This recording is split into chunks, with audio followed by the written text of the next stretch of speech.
is where we had almost stopped last time. We were talking about plane frame structural members, plane frame structures, and the plane frame structures, the two, for any type of structure that you want to solve using the stiffness method, there are two fundamental constituents that you should be familiar with. One is the stiffness matrix for the member, the other one is the transformation matrix. Okay. And of course, in addition to that, you need to know how to calculate the fixed end moments for that type of a member and so on.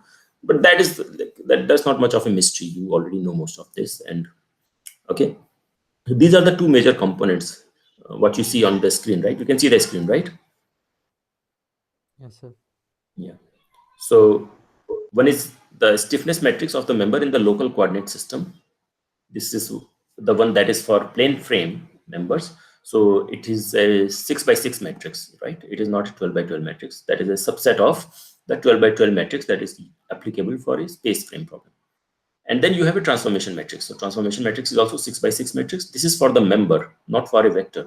So if we were dealing with the vector 1, 2, 6, at one joint, you have 3 degrees of freedom, 1, 2, 6. You can call that a vector, or you can call 1, 2, 6, 7, 8, 12 as a vector.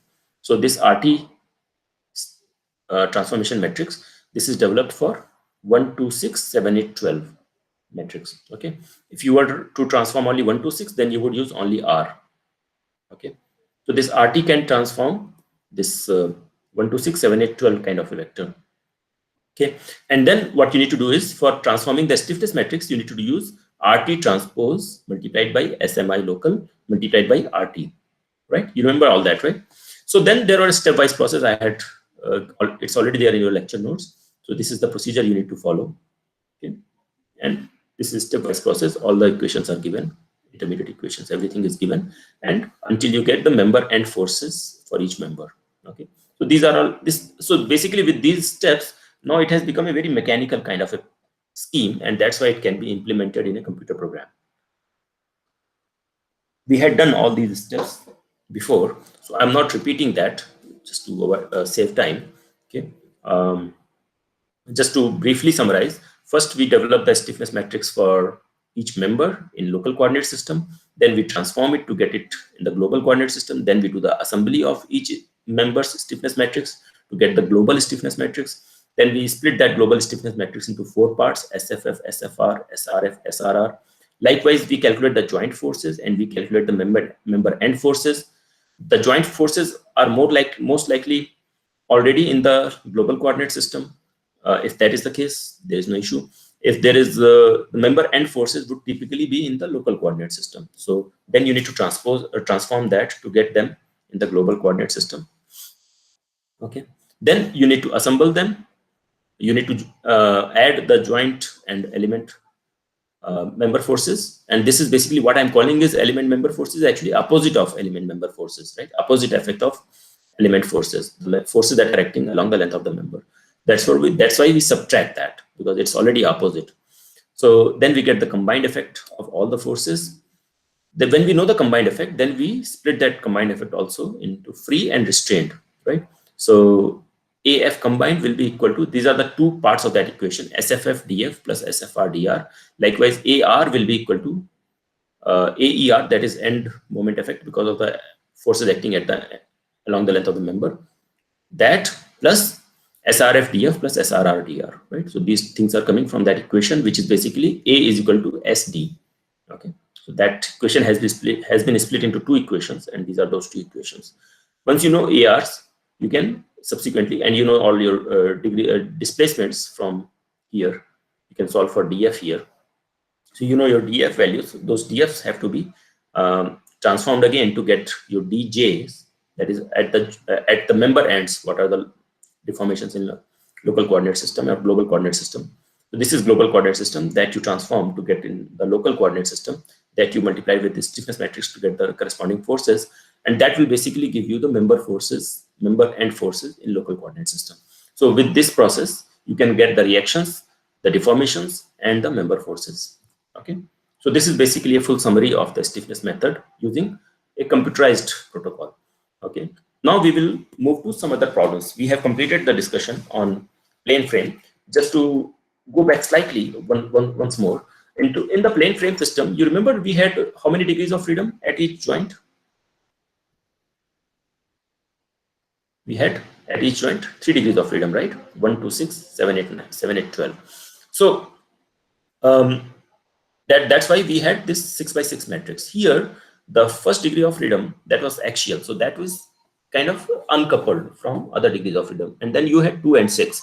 And corresponding to 2 and 6, you had these terms here, right? You can see these terms, which have an involvement of I. Okay. Now we will go into the problem of a plane truss. Okay, plane truss is a relatively simple problem. You have all solved plane trusses since at least 4 or 5 years, right? I mean, for last 4 or 5 years, all of you must be having experiences. So member JK, which is member I actually, which connects joints J and K. So that's why I can call it member JK also. This joint, this member has 1 and 2 active degrees of freedom for a plane truss, right? Essentially what it means is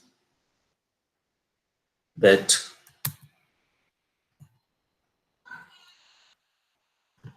if I have a member, if it's a truss element, truss member, it can move in the axial direction and it can move in the lateral direction, right? So these are the two movements possible. That's what I'm trying to say here by calling it 1 and 2 are active and 7 and 8 are active. It's a plane truss, right? So it cannot move in the out of the plane direction. This movement is not allowed. Only these movements are allowed. Fine. Now, the approach that we have been using so far is that we take the space frame stiffness matrix, that is 12 by 12 matrix, and then we reduce it to our requirement because we just need to take a subset. So we will try to follow the same scheme. We will do 1, 2, 7, 8 degrees of freedom. So 1, 2, 7, 8 and 1, 2, 7, 8. So the corresponding degrees of freedom we have highlighted, and then we can put them separately in a stiffness matrix form. Right. So now these are the terms we got: EA by L, EA by L negative, 12 EI by L cube, minus 12 EI by L cube, again EA by L, EA by L, minus 12 EI by L cube, 12 EI by L cube. Now, of course, this is quite surprising for you, must be quite surprising for you to see an IZ term in a truss problem, right? What is the challenge here? Should IZ terms be there, EI terms be there in a truss problem? No, sir. No, it should not be, right? So basically, when a truss deforms, let's say when a truss deforms, I'm calling it, let me just erase this.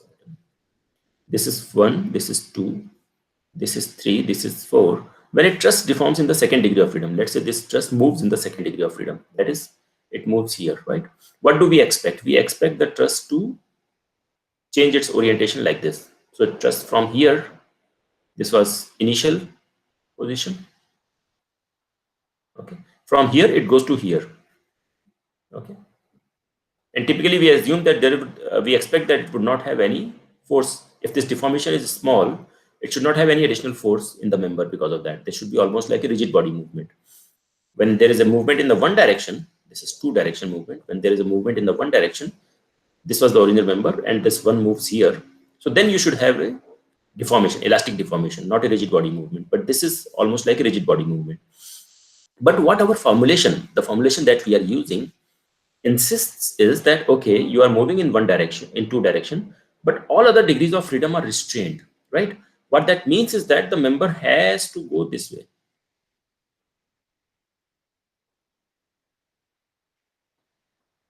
What this formulation assumes is that this member is actually deforming. When you say it is deforming in the second degree of freedom, assumes that it is deforming this way and not this way.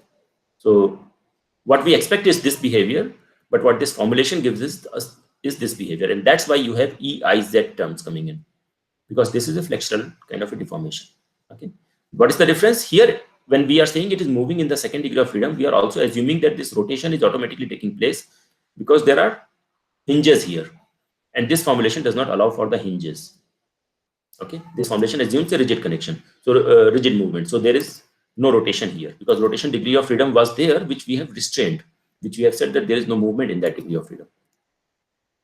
Okay, you got it? So that is the problem. Now, how do we handle it? I like this method. I want to use this subset, but somehow I have to figure out how to handle this issue. because actual deformation is not of this kind. Actual deformation is of this kind.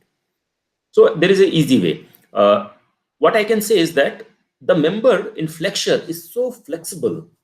A member, when you apply it to, when you apply bending moment, it is so flexible as if there are hinges all along. Okay. If that is the case, you can say that my Iz is equal to 0, which is basically saying same thing as saying that you have hinges at both ends. Okay. If you say Iz is 0, that means it does not offer any moment. So if you substitute Iz as 0 in this one, in this formulation, then this formulation works fine. Even the formulation was developed for a space frame and then a subset was taken, but then it can work for a truss problem. So we do that, we substitute Iz with 0 and we get this stiffness matrix. I can take EA by L outside and then this becomes the stiffness matrix for a space truss. Okay, but this is in local coordinate system, of course, right? How do you know it's local coordinate system? Your axis 1 or degree of freedom 1 is from going from J to K, and 7 the same thing, J to K. Okay, that is the sign that is a local coordinate system. Okay, so any doubts about this stiffness matrix? So basically in this stiffness matrix, what we are saying, EA by L is the constant term. Now if you move in one direction by unit, you have to apply EA by L force. If you move by 1 unit in the 7th degree of freedom, you have to apply at first still minus EA by L. That means if I want joint K to move by one unit, then I have to apply a force of minus EA by L. Right? Got it? And so on. Likewise for 1771. That's all. All other terms are 0. So even 2nd degree of freedom is available, but the force corresponding to that is 0. That is what I was talking about here. So if I give it a unit displacement in the 2nd degree of freedom, like here, unit displacement in the 2nd degree of freedom, there is no force requirement. So that is degree of freedom. If I can write here 1, 2, 7, 8. 1, 2, 7, 8. So if I give it a unit displacement in 2nd degree of freedom, no force requirement. Okay, that's like a rigid body movement. Fine. Any doubts about the stiffness matrix development of a plane truss?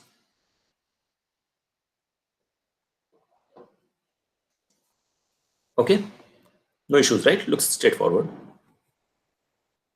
Fine. So we have developed the stiffness matrix. The second constituent that we should know is what is the other thing that we should know before we can solve a problem of plane truss using stiffness method? Transformation matrix. Transformation matrix, right? So stiffness matrix we have developed already. Coming to transformation matrix. So transformation matrix, again, we have already developed the transformation matrix for a plane frame. This was the transformation matrix for a plane frame. What are the degrees of freedom here? 1, 2, 6, 7, 8, 9.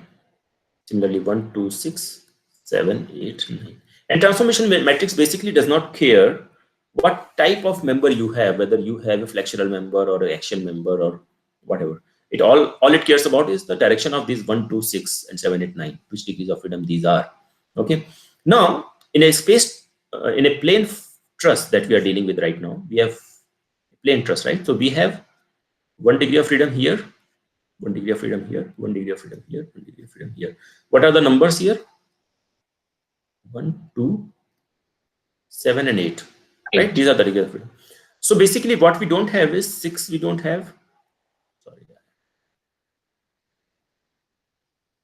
We don't have 6, and we don't have 9. Correct? Likewise, we don't have 6, and we don't have 9. So these rows and columns we can remove. And we can develop the transformation matrix for 1, 2, 7, and 8, and that will work perfectly fine, right? So we do that. So basically, the rows and columns that had 0, 0s, and 1, right? You can see that, right? So this one was the 0, 0, 1. This was 0, 0, 0, 0, 1, 0, 0, 0. So these kind of rows and columns we will remove easily. We do that, and we are left with only cos gamma, sin minus sin gamma. You remember what was the matrix we had developed? Cos gamma, sin gamma 0, minus sin gamma, cos gamma 0, 0, 0, 1. This was the transformation matrix we had developed for a 3 by 3 for a 3 component vector, right? Now we have got only 2 component vector at each joint. So therefore, we are removing this part and we are removing this part. So this will be the transformation matrix for one joint, for one node. Likewise, for the other node, this will be the transformation matrix. And combined together for the member, we have got this transformation matrix. Okay? Cos gamma, sin gamma, minus sin gamma, cos gamma. As simple. Because there is no vector in the third direction or sixth direction. Earlier we had a vector in the sixth direction. Therefore, that's why we had 0, 0, 1. Okay? Sounds good? No mystery so far? So now we have got the transformation matrix for the member RT. And we have got SMI. Then you don't need anything else. The rest of it is pretty mechanical. Now, in order to ease out, like make it simple for you to analyze such problems, basically we have to develop SMS is equal to RT transpose. It's already written here. SMS is basically equal to, or SSI, I is member number I. RT transpose SMI RT, right? So now in an assignment or exam, if you have to solve that, there is one matrix, there is another matrix, there is third matrix that you have to solve. This is basically RT, this is transpose, this is SMI, this is RT. So you have to do 2 matrix multiplications, which can take quite a bit of time, and we are likely to make mistakes while doing all that calculation. So unless you are using a computer, it may not be very wise to do this multiplication in an assignment or exam. It may be better if you can directly have an access to this multiplication. Since these are only 4 by 4 matrices and several of these terms are 0, if you see in the stiffness matrix, several terms are 0, we can pre-multiply this, like we can multiply this beforehand, and this is the stiffness matrix in global coordinate system for a plane truss member. So we have done this multiplication, these 2 multiplications that are there. We have done both of these multiplications. And what you get is this stiffness matrix in global coordinate system. AE by L, Cx square, and Cx square, you know, right? Cx corresponds to cos gamma and Cy corresponds to sin gamma. So these are the values. These are subscripts. Somehow they have, every time I save them, it changes them to full size. Somehow these subscripts are not saved like that. So these are all subs. All of them are subscripts. Okay, got it? So this multiplication I have done beforehand. You can save it. You can use it directly in an exam or assignment problem. Fine. So with this knowledge, you can solve any plane truss problem for any kind of a using the stiffness method. Okay. Now we will move to space truss problem quickly. There is some additional steps involved this time. The steps, that 12 steps that I had discussed before, those steps remain the same. These are the 12 steps. You remember? 1 to 12. These 12 steps, they remain the same. What changes this time is particularly this RT matrix. Okay, and we will discuss that in detail. I'll stop here for a minute and let somebody ask some questions. Any questions or doubts, or if anything you are not able to follow properly, you need me to explain again.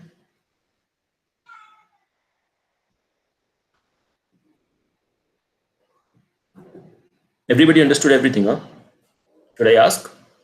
Yes, please, sir. Yeah, Leo.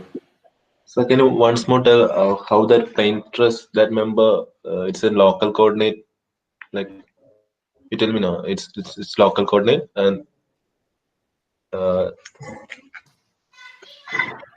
Okay, can you repeat the question? I didn't follow the question. What is like the plane truss, when you're teaching, you said that that is member coordinates, means member stiffness matrix. Yeah. And it's not global, means structure thing. Yeah, so this is the local stiffness matrix, Yes, SMI, sir. what you see here. Yes. Right? But And this is local coordinate system, right? Because when you give a unit displacement in 1 degree of freedom, only 1 and 7 are affected. But after transformation, you get this one in global coordinate system. So is that what your question is? yes, Or, sir. Yes, of course, please. Yeah. But okay, okay. Yes, I got it. I got it. I got it. Okay. So in the global coordinate system, basically what happens now is that, let's say I give a, so this is the member. Local coordinates are 1 and 2, but my global coordinates are xs,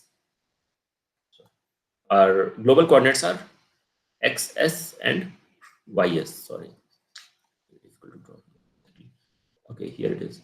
xs and ys. Okay. So with this stiffness matrix, what it means is that if I give a unit displacement in xs direction, okay, so that means this first row I'm talking about. So if I give it a unit displacement in xs direction, that is in the first degree of freedom, joint J, then there will be force developing in first degree of freedom, there will be force developing in second degree of freedom. Okay. There will be force developing in the seventh degree of freedom, and there will be force developing in the eighth degree of freedom. That is global degrees of freedom. Okay. Because now they are all coupled. Got it? Yes, sir. Yes, sir. Yes. Yeah. But in local coordinate system, they were not coupled, but in global coordinate system, they have all coupled. That's why you don't have any zeros here anymore. Right? Yes, sir. Got it. Thank you, sir. Okay. Now moving forward with the space truss. Now, what is different in a plane truss versus space truss? You got one more degree of freedom added at each joint. So earlier we had, earlier in a plane truss, you only had uh, one degree of freedom here, and then the second degree of freedom here. So these are the only two you had, because your plane, this was JK, this plane you can see here, this plane was in the same plane as YX plane, correct? But now in a space truss, you don't have that. Your plane, JK line, may not be lying on XY plane. It is outside the XY plane. It is actually in XYZ space, this JK line. Agreed? You understand that, right? And as a result, you have 3 degrees of freedom available at each joint. You have 1, 2, and 3, likewise 4, 5, and 6. Now, of course, the way we define 1 and 4 always is that 1, that is your XM, both 1 and 4 are in the same direction, that is XM direction, that is member X direction. And member X is always defined from J to K, okay, in this direction. So that is by default XM. That is universally true. That is how we define X in local coordinate system. Then you also have Y and Z in local coordinate system, okay, which are both perpendicular to X. This is XM and this YM and ZM, and they are both perpendicular to XM, and they are both perpendicular to each other. Fine. Now, in the local coordinate system, the stiffness matrix is still pretty simple. If I move this joint in the second direction by a unit, that is small deformation. Okay, all of this discussion is in the domain of small deformations. If I give it a small deformation in this direction, it won't reduce. I don't have to apply any forces anywhere, right? This movement basically again is in the perpendicular direction to the member axial axis. And a truss member can resist force only in the axial direction. It cannot resist force in the lateral directions because there are hinges here. Since it has a hinge here and it has a hinge here, it will allow a free movement in 2 directions. Likewise, it will allow a free movement in 3 directions, small movement. It will allow a free movement in 5 direction and a free movement in 6 direction. Therefore, you have second row all zeros, third row all zeros, fifth row all zeros, sixth row all zeros. Likewise, second column, third column, fifth column, sixth column, all zeros. Fine. What else do you have? You have, if you apply unit deformation in Z, at Z joint, at G joint, so unit deformation at J joint, in the XM direction, you have forces acting in the first degree of freedom, in the fourth degree of freedom, and in the first and fourth degree of freedom again. So these are the values, non-zero values. The rest of it all is all zero. Correct? So that's what is the stiffness matrix. Now, basically, this is the same stiffness matrix as before. This was the space frame problem. Now, instead of taking this subset, we are taking this subset.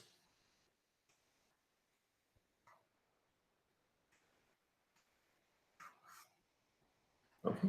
And in this subset, then again, we are setting IZ to 0 and IY to 0. I Z to 0, I Y to 0. So that's what we are left with. This will be your stiffness matrix for the space truss. So stiffness matrix is pretty straightforward. There was no mystery. Fine. Now comes the challenge of transforming it, because now we have involved three-dimensional space. We are not confined to a two-dimensional space. Earlier we were in a plane, that was a two-dimensional space. Now we are in a 3D space, and your J and K may be the joint J and joint K may not be on the same XY plane. They may be on different XY planes, right? You agree, right? So this plane that you see here is not parallel to XY plane. It has a Z component which is varying. Got it? So now we have to see how to transform it. One thing that you can do, that concept we have to understand now, is that we are dealing with a space truss, right? So let's say the space truss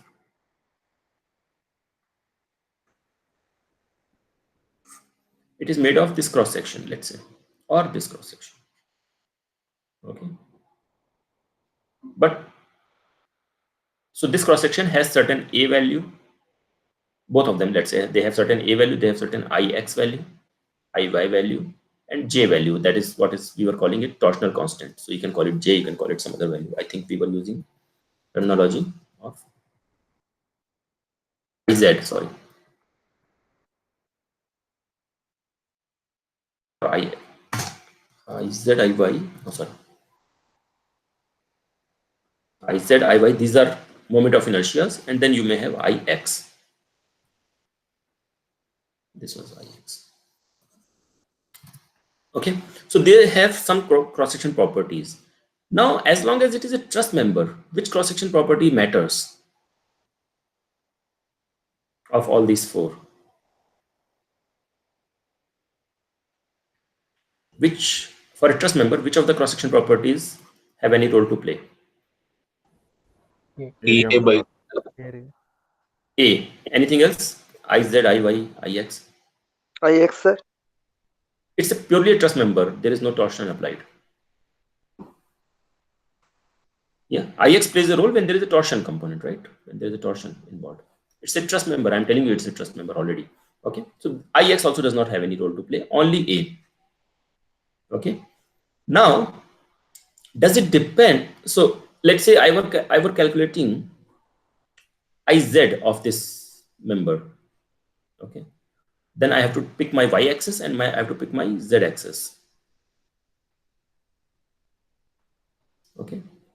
And if I change my y-axis and z-axis instead of these, let's say, if I were to change my y and z-axis to something like this and this, which of these components will change? I have reoriented my x. I have not reoriented. I have only reoriented my y and z. Which of these components will get affected?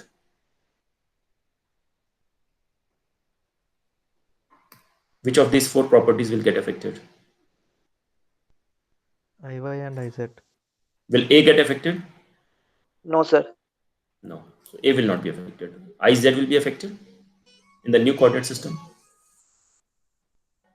Yes, sir. Yes, IZ will get affected. IY will get affected. Yes, Yes, sir. sir. Yes, sir. Yes. IX. No, sir. That's a bit of a difficult question because IX, I have done a huge simplification here. When I'm using IX here, I'm already assuming that it is XY symmetric cross section. So probably it will not get affected. But anyway, my torsional formulation in this stiffness matrix is very, very simplistic. Okay. It is not really applicable to a real life problem. If I had this kind of a system, a cube or an I section, for a real system like this, it will get affected because there will be torsional warping component. Anyway, let's not get into that. So for the time being, it will not get affected. A will not get affected. Okay. And for a truss member, all we need is A as a cross-section property. We don't care about these. So what does that mean? It means that I have the freedom to choose my Y and Z the way I want. And my formulation will not change in any way, because all I care about is my cross-section area, which is not affected by how I choose my y and z axis in the cross-section, right? So if this is the this is a beam, not a beam, sorry, a truss member. This I section is used as a truss member, or let's say this angle is used as a truss member, whatever example you can take. Okay, and this is my local x, and there was a local y, and there was a local z. Fine. Now, I have obvious choice would have been to go with this as the xyz axis, or maybe you can xyz. Yeah. So this would have been an obvious choice. But if for some reason I have to change these coordinates to go slightly in this direction and go slightly in this direction, it doesn't hurt me in any way, because still I need to use a value, which does not change by this change. So I can pick my y and z axis almost arbitrarily, correct? As long as both y and z are perpendicular to x and perpendicular to each other, and they are following, let's say I'm following right hand thumb rule, so x, y, z, that one. So if I'm following this right hand rule, and as long as they are following that rule, I can, within that constraint, I can select my yz in any direction. So I can kind of draw a circle here. So only drawn a circle, almost like I've drawn a circle here, which is perpendicular to my x axis, and in this plane I can select any yz. So I can select this as yz, right? Doesn't matter. And I can develop the stiffness matrix, I can develop the transformation matrix using any of these, and nothing would change, because all I need to know is a value, and a value does not change for this transformation. Okay, with that information, I hope that part is clear to everyone. This is the member. We are calling this member JK, or member I. Member I, that is connecting joint J to joint K. Local coordinate system is 1, 2, 3, 4, 5, 6. We are calling it XM, YM, ZM. And global coordinate system is X, Y, Z, X, Y, and Z. Okay. Here, of course, direction of 1 and 4 cannot be changed. Or in other words, direction of XM cannot be changed, because that is joints J and K are fixed in space. That is where the member is. So if I change the local coordinate system has to be aligned with the member from J to K. Right? So local X cannot change. Local Y and local Z, if the direction of the cross section mattered, then these also would have had consequences if we were to change them. But they don't have any consequences, because this is purely a truss. Only the cross section area matters. So I can, just like I had drawn the circle there, I can draw a circle, okay, perpendicular to X, perpendicular to the longitudinal axis. I can draw a circle, and right now Y and Z, YM and ZM, they are lying in that circle. They are perpendicular to each other. But I can select any other combination, maybe this combination of Y and Z, and still that whatever we do subsequently to this would be fine. So what we do is, here, to make our life simpler, what we do is we orient Y and Z in such a way. When we reorient Y and Z, we also reorient 2 and 3 and 5 and 6. Okay, so we reorient our 2 and 3, that is 5 and 6 also, in such a way so that 3 lies in a horizontal plane. Okay, now you can imagine, no matter what is the orientation of XM, you can always draw a circle perpendicular to that axis, or you can find a plane perpendicular to that axis, which will cut the horizontal plane somewhere. Okay, and wherever it cuts the horizontal plane, you can align your 3 in that direction. So that's what we are doing. First, we will align ZM in such a way that it is on a horizontal plane. What is the horizontal plane? XZ plane is the horizontal plane. We are calling y-axis, global y-axis, as the vertical direction, and xz as the horizontal plane. So we are making local z horizontal, and as we had discussed, we can rotate the whole thing about xm. About xm, we can rotate both ym and zm in such a way so that zm becomes horizontal, and there will be one such option available. There will be one such configuration where this will happen. That is guaranteed.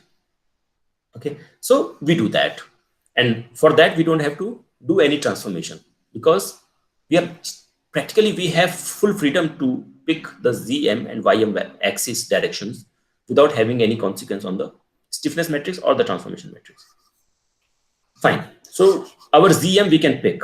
That is the freedom we have. So we pick our ZM in such a way. So this is where the ZM is, third direction or the sixth direction. Now they are picked in such a way that they are horizontal.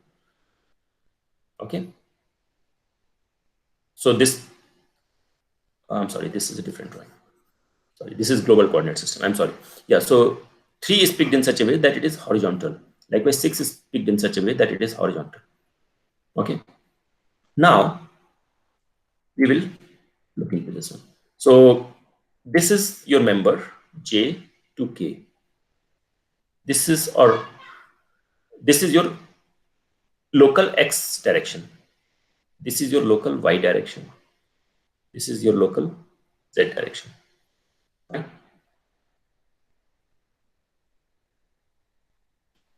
This is my global X direction, global Z direction, global Y direction, structure of global, whatever you want to call it. Fine.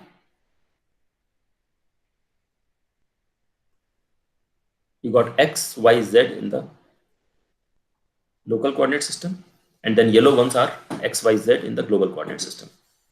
What we have already achieved without any consequences or without having to do any transformation was that I already know that my Zm is in the same plane as XS, ZS. So this plane you can see here, this line, this rectangle you can see, that is a plane.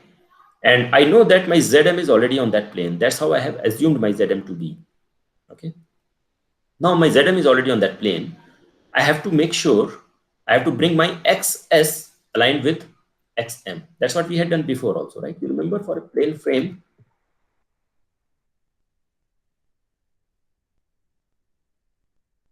go back a little. We had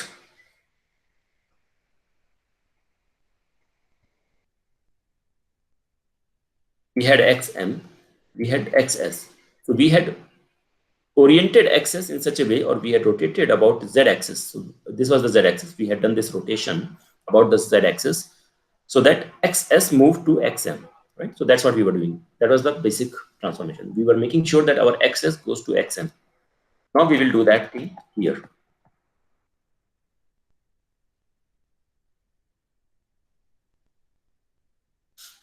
Our XS is here, our XM is here. Okay. We will try to bring XS to XM, but we cannot do that in a single step. We'll see first. So first we will try to bring XS right under XM. So we will try to rotate XS in such a way so that it comes to this location. Okay. And this X beta, we will call it now after first transformation, where it is right vertically below XM. Okay. And when you do that, at the same time, your ZS will go and align with Zm. Okay. So how do I move my axis in the horizontal plane? I have to rotate it by the vertical axis. So I have to do a rotation about the vertical axis. Which axis is vertical axis? YS axis is vertical axis. So about YS, I do a rotation by beta, and that beta rotation ensures that my ZS goes and meets with Zm, and my XS comes right under XM. So this is my XM, and XS comes right under XM, and we call it X beta. Now, what is the guarantee that XS, when ZS goes and meets Zm, my XS will come vertically under XM at the same time? This is $1 million question, and I would like you to think about it. I can give you the answer, but it would be nice if you can think about it a little bit. Okay? I don't want to give you the answer right away. The question is, I'll repeat it. Can somebody repeat the question so that I know if you are following it or not? What the question is?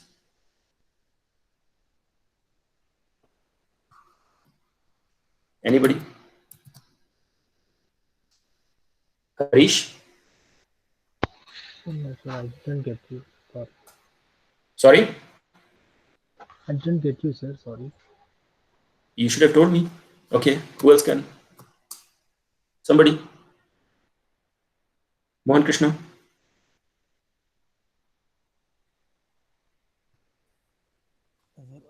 I also didn't get that. Come on. Krishna, Katyal.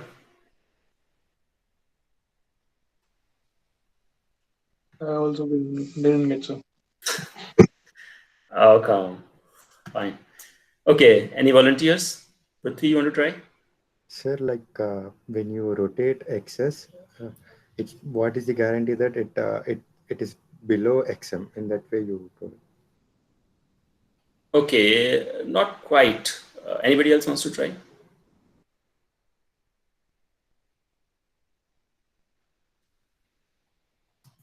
Prithvi? No?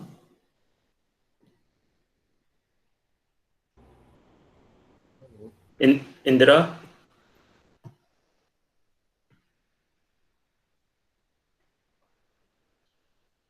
Okay. All right. I'll explain again.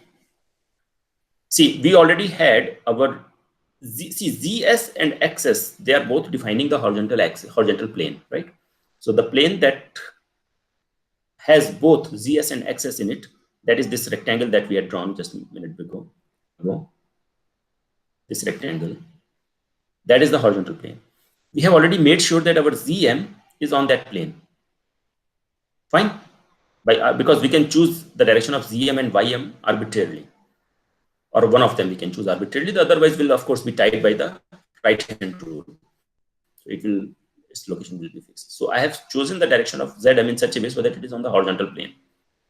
Fine. Now what I'm saying is that I'm rotating my global coordinate system about YS.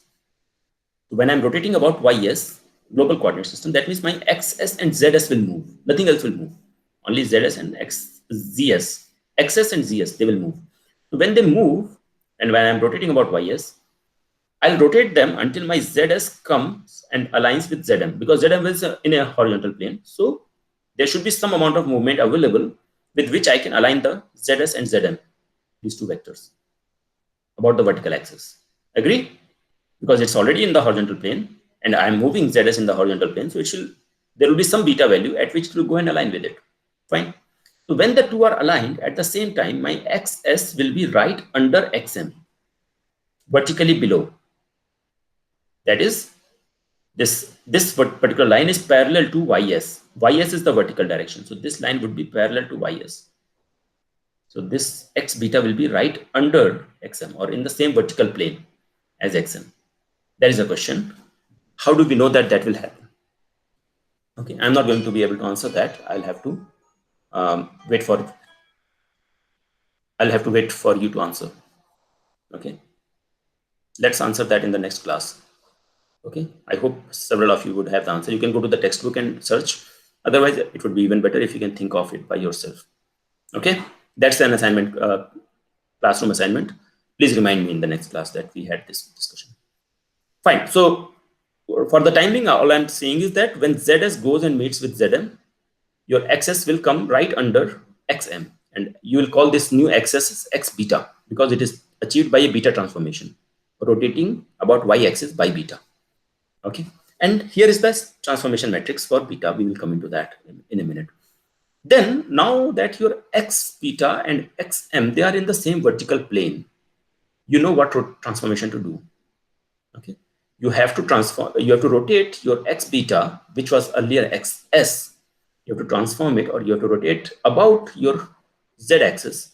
This is similar transformation that you had done before for a plane frame, because there also you rotated about Z by angle gamma until your XS in that case, but now it is X beta, goes and meets with XM, and you are transforming it by anti-clockwise direction by an angle gamma. So we do that. That is exactly same as the transformation that we had done for a plane frame problem. So we do one transformation of beta about YS axis, then we do one transformation about Z beta or ZM by an angle gamma, that is gamma transformation. And by this, our X has met. Our Z had met already, correct? In the previous step, Z was already there. X has already met with X. What will happen to Y? The two axes have met already. The third one, How do we make the third one? ZS had aligned with ZM. XS has aligned after these two transformations. XS came here first, then went here, then so it has aligned with XM. What is the situation of YM at that time? YS and YM? So it will be automatically aligned. Yeah, who is this? Leo. So it will be used. Yeah, yeah. Very good. You know, the right hand rule again, it will govern. So once you fix the location or direction of two vectors, X and Y, the Z has to be aligned automatically. Similarly, or it is uniquely defined already. So if you have got Z's aligned, you have got X's aligned, then Y's have to be aligned. Right? So basically what happened in your this new gamma transformation, when you did gamma transformation, also you did a gamma transformation here. So YS, which was Y beta before, now it moves by gamma as shown here and aligns with YM. Okay, so basically we did two transformations here. We did this beta transformation first, and then this gamma transformation. Okay, beta transformation was done about the y-axis, and gamma transformation is done about the z-axis. Fine. Okay, so we did these transformations on the global coordinate system, that you have to remember. So beta transformation, if you see, it is done about the y-axis, right? So we had developed the transformation matrix. It was Cx, Cy0, minus Cy, Cx, 0, 0, 0, 1. That was the transformation matrix when we were doing a gamma transformation about z-axis. But when we are doing a beta transformation about y-axis, the terms will move a little bit, right? So the terms will move in this way. Earlier it was cos gamma, now it is cos beta. And since the transformation is about the y-axis, so therefore we have the terms of 0 and 1 at the y location. This is x, y, z. So at the y location, we have terms of 0 and 1. And the transformation terms, that is cos beta and sin beta terms, are in x and z directions. This is x. You are having cos beta, sin beta, minus sin beta, cos beta. Okay, and the rest of it is, so basically only the reshuffling of the terms takes place. Instead of cos gamma, sin gamma, you have got cos gamma, 0, sin gamma. Got it? This is clear? However, there is still one small hidden trick here, which you may not have noticed yet, but let me bring your attention to this. If you, when we did this gamma transformation, this was the transformation matrix, right? Gamma transformation, cos gamma, sin gamma, minus sin gamma, cos gamma, 0, 0, 0, 0, 1. Okay, this was the transformation matrix for gamma. What did we say about gamma? We are rotating about z-axis in anti-clockwise direction by an angle gamma. Rotating about z-axis by an angle gamma in the anti-clockwise direction, right? Here, if you see beta, you will see beta is coming from here to here, and you are looking from, so here in case of z, you are looking in this direction. In case of a y, you should look in this direction. And when you are looking in this direction, it is rotating. Is it clockwise rotation or anti-clockwise rotation?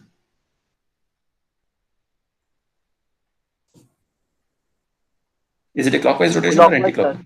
Yes, it's a clockwise rotation, correct.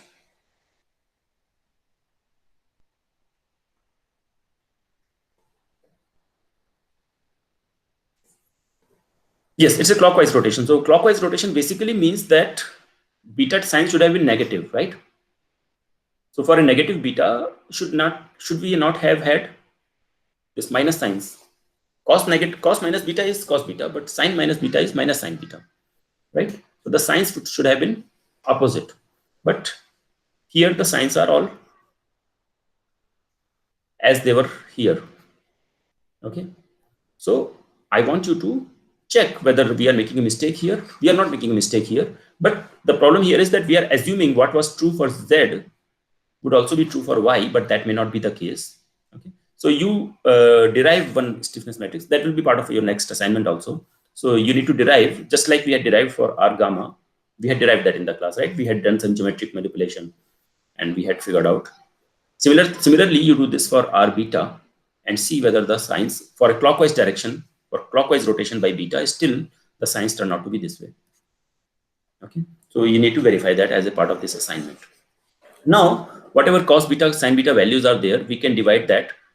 We can resolve it into Cx and Cz.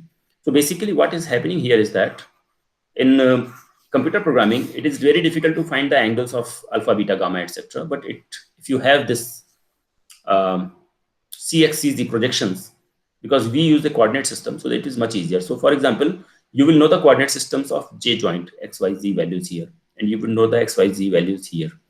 Okay, so from there you would know the length, and you would know the projections already, because this projection will be basically equal to the x, that the length in x direction, that will be L, this total length, multiplied by its projection in the x direction. So that will be, let's say this is x1, this is x2. So this LCX will be equal to how much? What will be the LCX value? Isn't it? What will be LCY value? What will be the LCS, LCZ value? Z3 minus Z2 minus Z1. Isn't it? So it is much easier to work with these projections rather than calculating the beta and gamma values. So instead of dealing with beta and gamma, we are redefining beta and gamma as LCX, LCY, LCZ. So these are basically projections of L. This length from joint J to joint K, this length is L, and its projections in the three axes, global axis, is LCX, RLCX, LCZ, and LCY. Okay, so we are defining it in those terms, which is not a mystery to anybody. I'm just giving one example. Cos beta, for example, you remember which angle is 90 degree? This angle is 90 degree here. This angle is not 90 degree. This is not 90 degree angle. That angle is 90 degree. So cos beta will be equal to this length. Cos beta will be equal to this length divided by this length.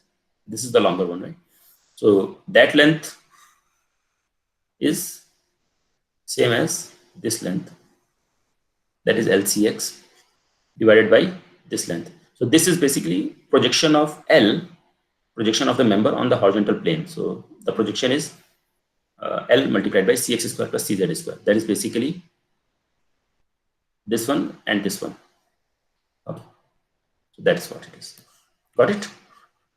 That's how you can define cos beta, and likewise you can define sin beta, and similarly you can define cos gamma and sin gamma. And this is the transformation for gamma. So we did first transformation about beta, or transformation beta about the y-axis, and then we did transformation gamma about the z-axis. So this is transformation gamma, this is transformation beta. Okay. And this is the multiplication, this is the transformation matrix for gamma. This is 4. Okay. So similarly, you can derive the values of cos gamma and sin gamma in this coordinate system. Okay. Now, just to summarize the whole thing, first we had AS, let's say a vector in the structural coordinate system. We did a transformation in beta. Okay, so we will pre-multiply with R beta. What did we get? We got A beta, let's say. Okay, so we moved everything, we changed the coordinates of A, the structural coordinate system, we changed it, we transformed it by beta, and we got into this new coordinate system of X beta, Z beta, Y beta. Okay, that is this. In this coordinate system, beta coordinate system, your vector will become A beta. Now, this A beta that we have, we pre-multiply it with R gamma.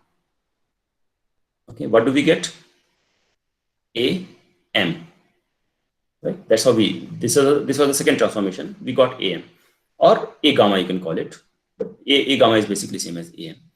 So your AM is nothing but basically R gamma multiplied by A beta. We can substitute R beta AS. Right? So I can skip the intermediate steps. What I got is AM is equal to R gamma R beta AS. Earlier, for a plane frame, we had AM is equal to R gamma AS. You remember that?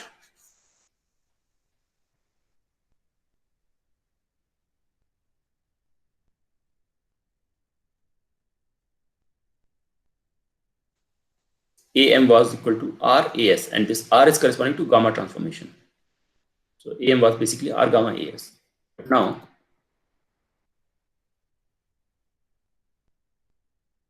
in three-dimensional space, what we are left with is AM is equal to R gamma R beta AS. And with this we can call it new R, which is equal to R gamma R beta. Fine. Any issues, any doubts? So this time we did two transformations to align member coordinate system and the structural coordinate system, beta and gamma. Fine. Okay, so this thing will work perfectly fine. Your R matrix, that is the multiplication of R gamma and R beta, where R gamma is given by this matrix and R beta is given by this matrix, wherein CXZ is basically a different, easier way to write, a simpler way to write square root of CX square plus CZ square. Okay, so that is just a shorter way of writing this. So whenever CXZ is written or CXY is written, if CXY is written, it basically means square root of CX square plus CY square. Fine. So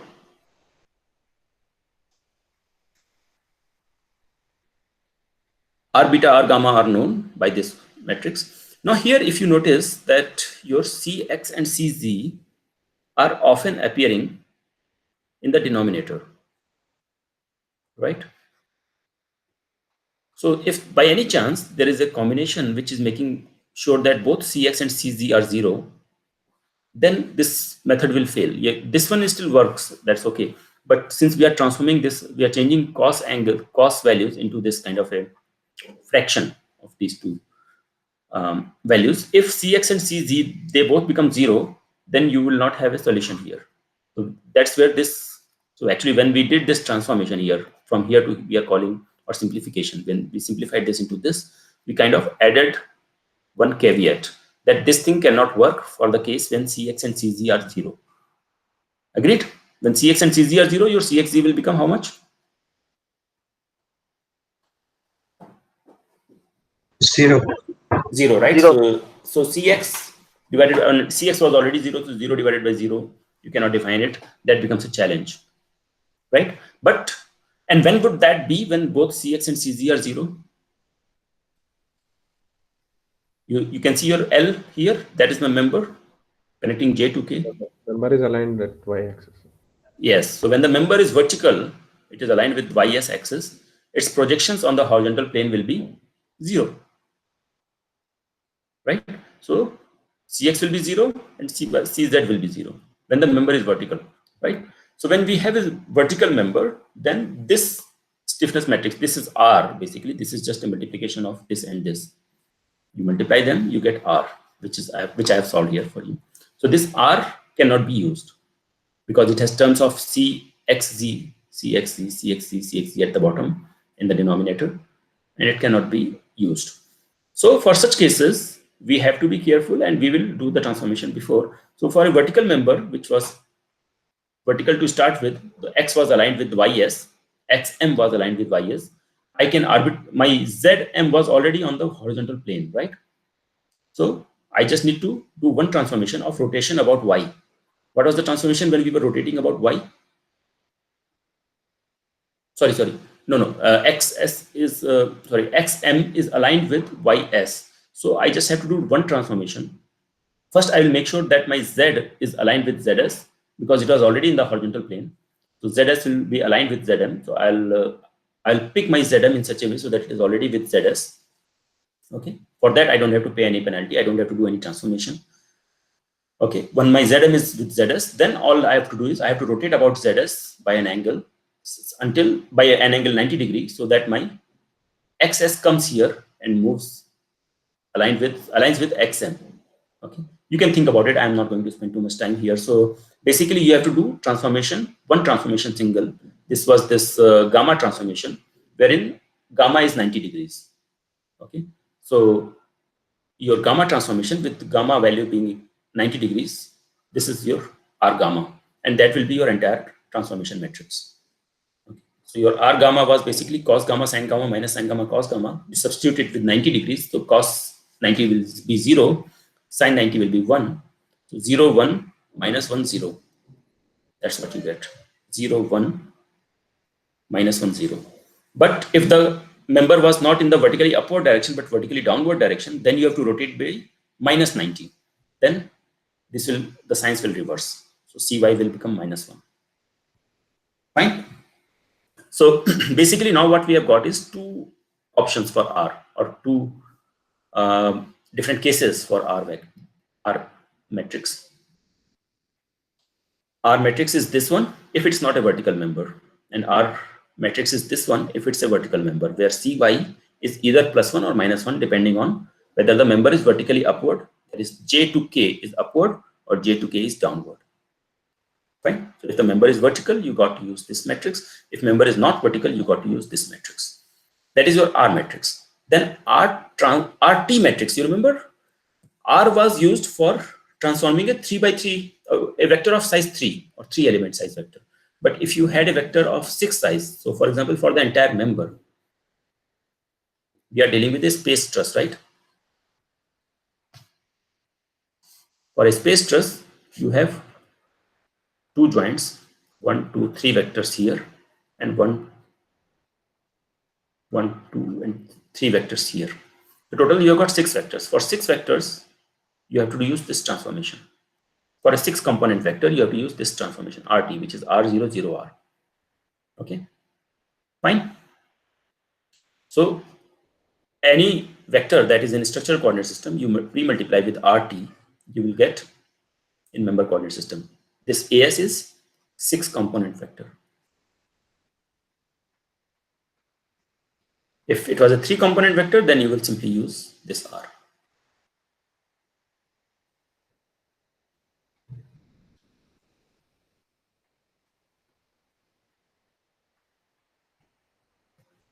Okay, and your stiffness matrix in the local coordinate system, we had already discussed this. So you got your transformation matrix, RT, and your stiffness matrix for a space truss problem. All right, so now I think we have got how much time? 20 minutes left. Let's try to find out how to solve, and we will use a computer program to solve this problem. So this problem that you see on your screen right now is a space truss problem. Okay. By the way, any questions on space truss?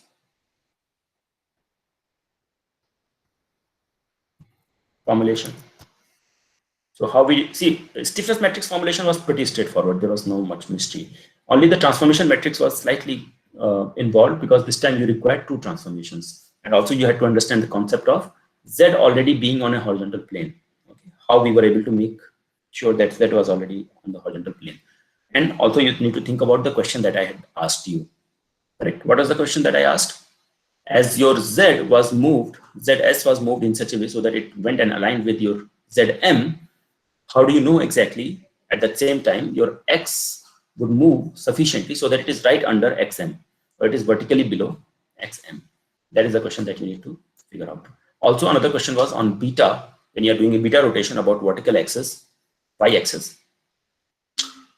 Why are the signs different from the rotation or transformation that was done with gamma? So you did a clockwise rotation, still the signs were positive. That you need to solve.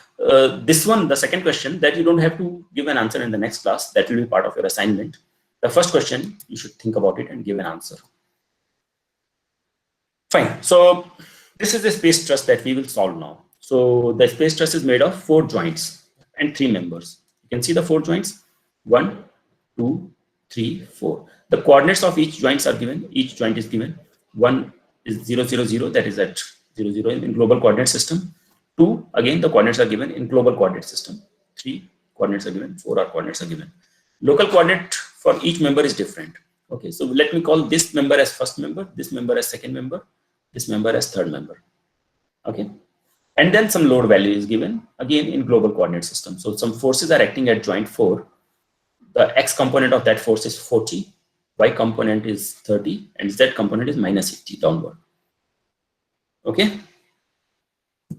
Now, You remember we had defined a vertical axis. What was the definition of vertical axis in our formulation just now that we had discussed?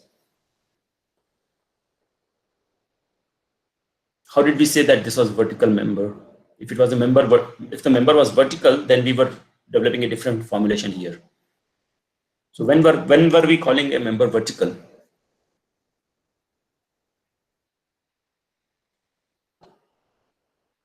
Come on. When is a member vertical?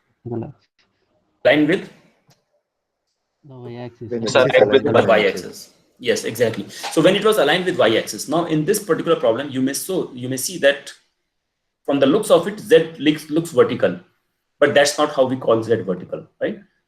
In our formulation, we had used Y as the sign of vertical. That means this is the vertical direction, okay? And X, Z define the horizontal plane. So you need to think about it in that way. So you have to, when you say something is vertical, here you don't change the definition of vertical to call Z vertical, because then your stiffness, this transformation matrices will be all screwed up, okay? Your definition of vertical remains that member is parallel to Y. Okay, don't make that mistake otherwise. Good.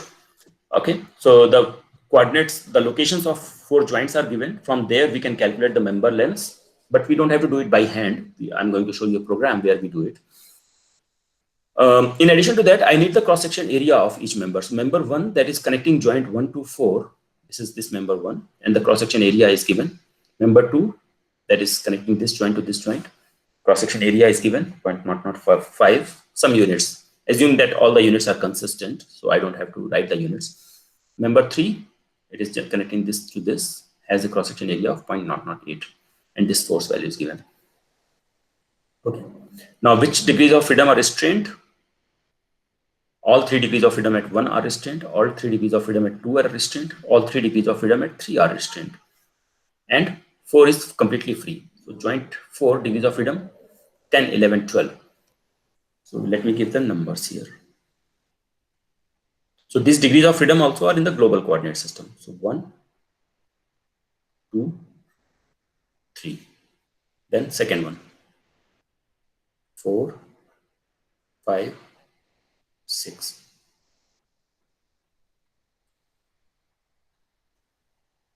7, 8, 9, 10.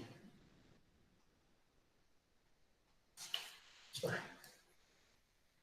10, 11, 12. Okay, that's how they are assigned. Out of the 12 degrees of freedom that we have in this problem, these 9 are fixed, and these 3 are free. So we'll call it restrained.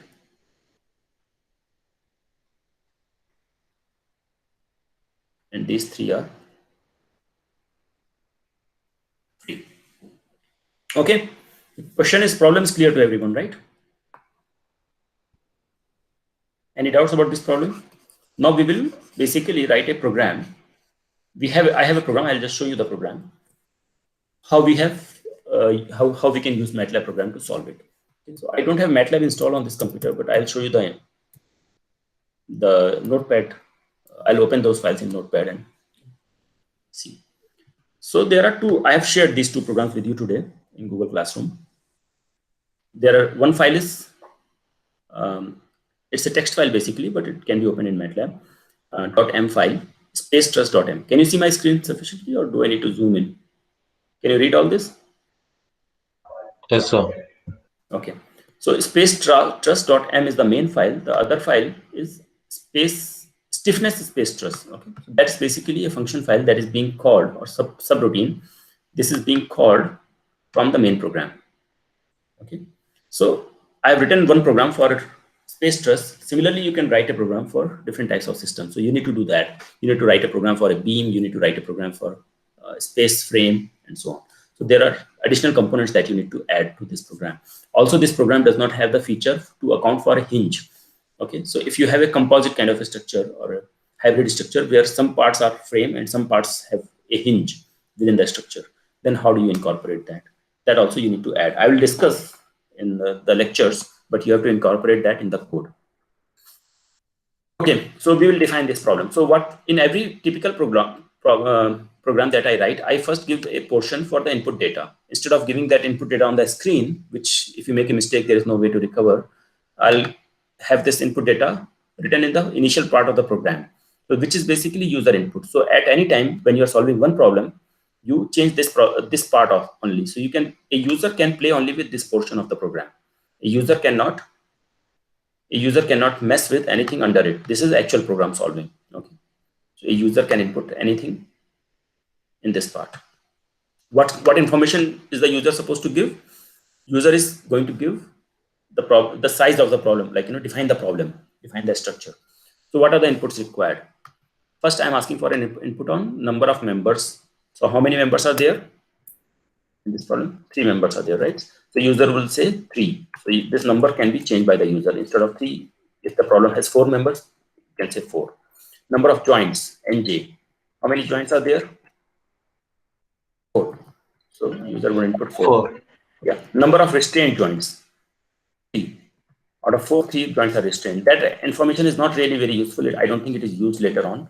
But anyway, that information is there. You can, I think, erase it. Then the e value. So I have input the e value. Okay. That is, e value is constant. If the e value was not constant for different members, then even e value cannot be collected here. It has to be collected as a part of member data. We'll see in a minute.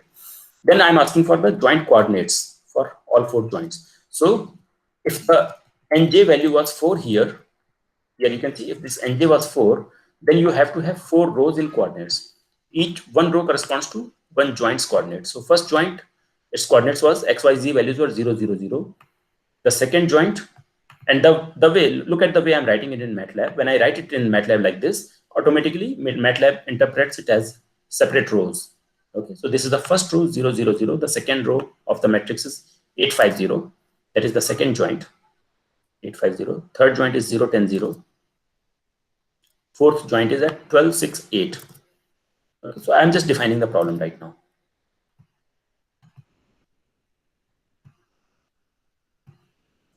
So I've defined the location of all 4 joints. From here, you can get the LX values, CX values, CY values, CZ values, L values, everything you can get. Subsequently, what I'm asking for is which members, how are you numbering the members and how are they connected with different joints and what is the properties of each member. So this is member data.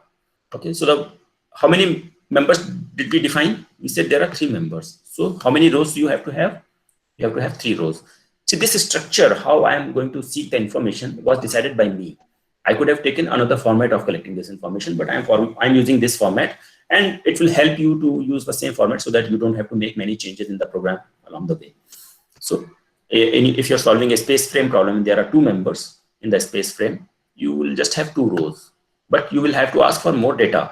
Just joint j and k numbers may not be enough. You may have to ask for I value in x direction, I value in z direction, and so on.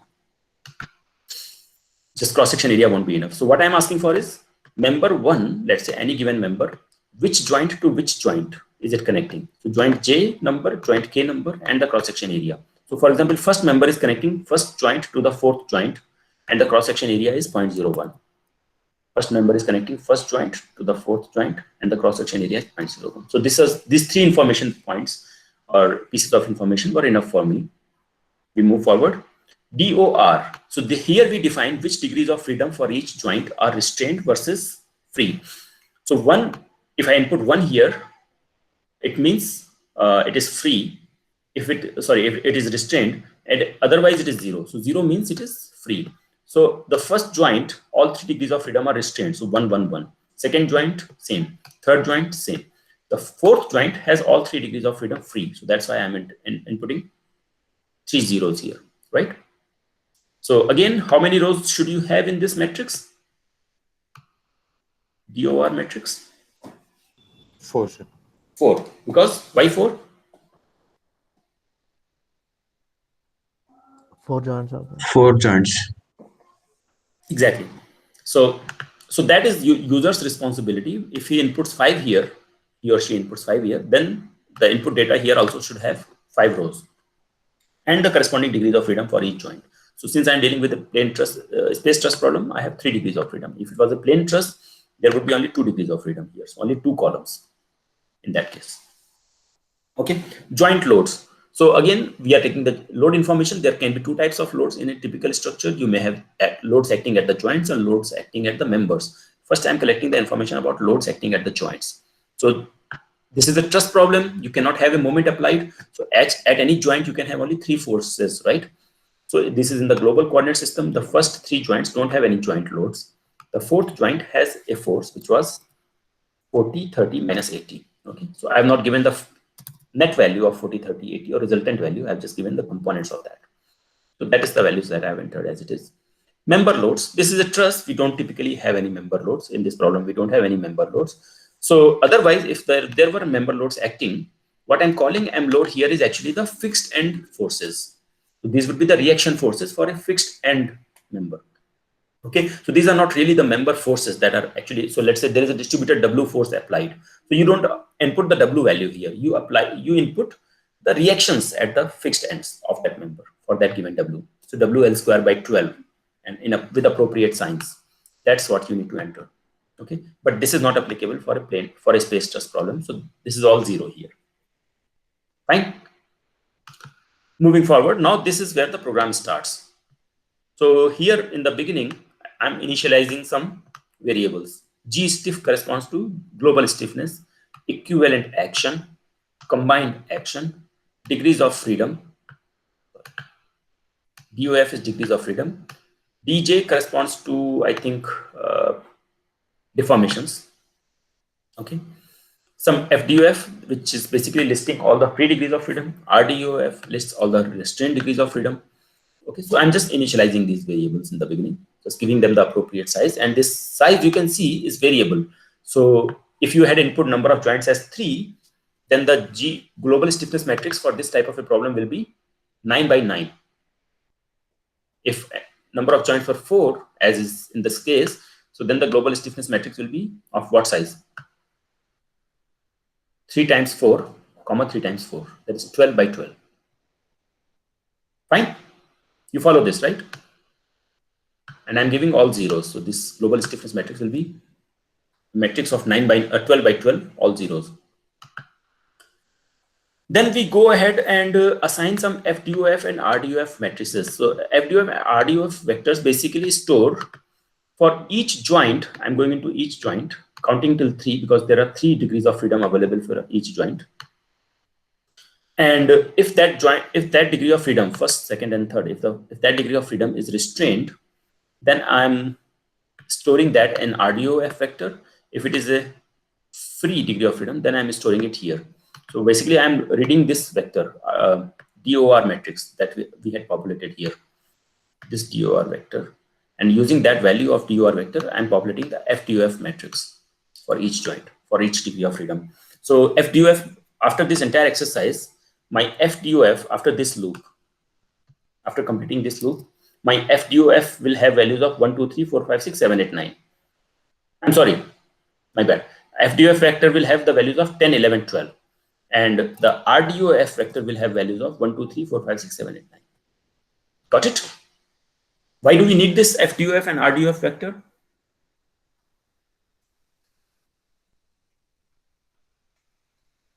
Where do we need that? When we split For split yes, when we split the stiffness matrix into SFF, SRF, SFR, SRR, that's when we will need this FDOF and RDOF. Okay, fine. So then for each member, we start developing the stiffness matrix. So here you can see a for loop. For loop basically is a loop. So it goes on until you reach the end. So for loop for member is equal to 1 to M. M value was 3. So this loop will run 3 times for until end. This loop will run 3 times, 1 for each member. Okay. And in this loop, basically, we are developing the stiffness matrix. We are developing the transformation matrix. We are assembling the global stiffness matrix, and we are calculating the load vectors also for each member, and assembling the load vector also. Fine. So the first thing that we do for the first member, let's say, we go into this program, which is stiffness space truss, which is a separate subroutine I have written here, which is available in this code. I'll not go into that code. It is pretty straightforward, I suppose. You can go into that. what we are sending as an information inside is member number. What is the E value of that member? What is the member data? So basically, when the member number is going and member data is going, it will tell us member number, let's say, is 1. And member data has all the information about which joint to which joint. Okay, which joint to which joint, what is the cross section area, and also I'll send the coordinates as well inside. Coordinates. So when coordinates are also going, you can use the coordinate and the joint data that belong to that member to get the length, etc. That will be required to calculate the stiffness. And what we are getting as an output are the stiffness metrics for this member in the local coordinate system, the RT, that is your transformation matrix for a vector of the required size, that is for the entire member. The member is a space truss, right? So what should be the size of RT for a space truss problem?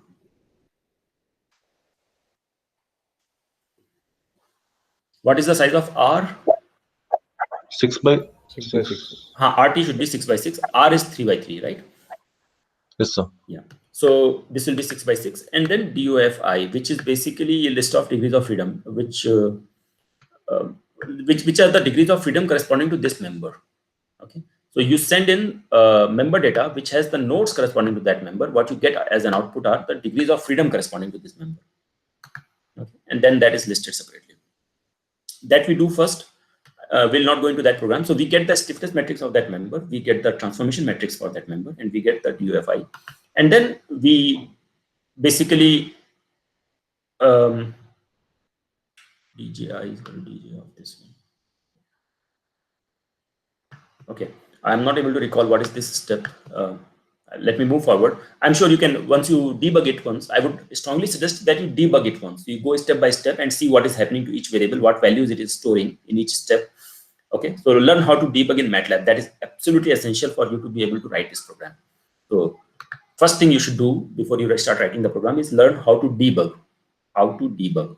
Okay, I cannot emphasize this more. And then, do you have a class now? Anybody has a class after this? Nobody has a class, right? Okay, so just please give me 2 more minutes. I just want to finish this example. This is the member load vector, which will be 0 here, and then you had the force vector, which is here. So that we have done some transformation, and so these are both load vectors. Okay, and we do that for all the members. I'm sorry. Sorry. Okay, I think I skipped a step. So we store the DOF matrix keeps adding the degrees of freedom corresponding to this member at the end, and then here is the transformation of the stiffness matrix. So transformation of the stiffness matrix in global coordinate system from the local coordinate system. So you had in the global coordinate system for ith member is RT transpose, that is the sign for transpose in MATLAB, RT transpose multiplied by SMI multiplied by RT. Okay, so this multiplication it can do in a single step. It will give you the global stiffness matrix for that member in global coordinate system. This step basically assembles the stiffness matrix, the G stiff, which is global stiffness matrix for the entire structure, and it is adding the components or the values of this particular member here. Okay, so this was the global stiffness matrix before, and this is the new matrix that you got. It is added, and it is adding them at appropriate locations just by using this vector DOF vector, which was populated here. Okay, when you debug the program, you would be able to figure out how we are doing it. Okay, and then also we are calculating the corresponding A values, A member values, and A load values basically in the global coordinate system for the entire structure. So after doing this exercise for 3 members, after running this loop for 3 members, we come here. Now we have developed the global stiffness matrix. We have developed the A vector, A equivalent vector. Okay. Now what should be the next step? Here I'm just printing G stiff. So if I don't put a semicolon at the end of a sentence of a command, okay, if I don't put a semicolon at the end of the command, what does that mean? It will automatically print it. So it will just print it on the screen so that I can see the value. So I'm printing the global stiffness matrix once. Okay. This percentage sign basically is a comment. It is not a command. So anything that is written after a percentage sign is ignored by the program, by the compiler. It is only for our reading. Fine. Then we combine the action forces, which are like joint forces, and the member forces, and we combine that total. Total at the end of this one, we got global stiffness matrix and the force vector. Okay. Then here we are splitting that G stiff global stiffness matrix into 4 components: SFF, SFR, SRF, and SRR. We are splitting that into 4 parts, and we are using this FDOF and RDOF for that purpose. You remember I had told you we are calculating the vectors which will correspond to FDOF and RDOF degrees of freedom. Likewise, we are splitting. Yes, sir. Yeah. Likewise, we are splitting combined action vector into 2 parts: AFC and ARC, restrained and free. Now, as you may remember, DF, since we didn't have any ARCs here, I can simply say inverse of SFF multiplied by AFC is equal to DF. Or in other words, AFC was equal to SFF DF. AFC was equal to SFF DF, right? So I'm writing it. DF is equal to inverse of SFF. So MATLAB can take inverse automatically. You don't have to use the Gauss-Seidel method for this problem. You can use the inverse command directly. Inverse of SFF multiplied by AFC. Okay. AFC was already known to you, so you can calculate DF. Once we know the DF, the rest of the process is pretty much straightforward. Just like we had solved the example, DF values are known. From the DF, we can calculate the reactions by putting that in a different equation. You have a question?